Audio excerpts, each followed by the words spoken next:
ఇంట్లో వెజిటబుల్స్ ఏమీ లేనప్పుడు కానీ, కుక్ చేసుకునే టైం లేనప్పుడు కానీ ఒక్కసారి ఈ సింపుల్ రెసిపీని ట్రై చేయండి. ముందుగా రోట్లో పొట్టు తీసిన వెల్లుల్లి వేసి కచ్చాపచ్చాగా దంచుకోవాలి.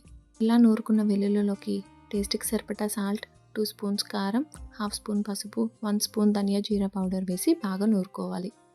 ఇలా ఫైన్‌గా నూరుకున్న ఈ వెల్లుల్లి కారాన్ని ఒక కప్‌లో తీసి పక్కన పెట్టుకోవాలి.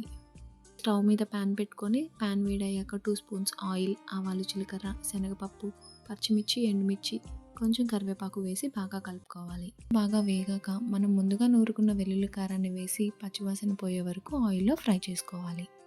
వెల్లుల్లి కారం పచ్చివాసన పోయాక మనకి కావాల్సినంత రైస్ వేసుకుని అంతా బాగా కలిసేలా కలుపుకోవాలి. మీకు వంట చేసుకునే టైం లేనప్పుడు లేదా సింపుల్గా ఏమైనా చేసుకోవాలనుకున్నప్పుడు ఈ రెసిపీని ఒకసారి ట్రై చేయండి. టేస్ట్ చేసి ఎలా ఉందో నాకు కామెంట్ చేయండి. అంతా బాగా కలిసాక కొంచెం కొత్తిమీర, స్ప్రింగ్ ఆనియన్స్ వేసి బాగా కలుపుకొని ఒకసారి టేస్ట్ చూడండి. సాల్ట్ సరిపోకపోతే అడ్జస్ట్ చేసుకొని ఆఖరణ కొంచెం నిమ్మరసం వేసి వేడివేడిగా సర్వ్ చేసుకొని తింటే అదిరిపోద్ది. రెసిపీ కనుక మీకు నచ్చినట్లయితే ప్లీజ్ లైక్ చేయండి, షేర్ చేయండి, కామెంట్ చేయండి.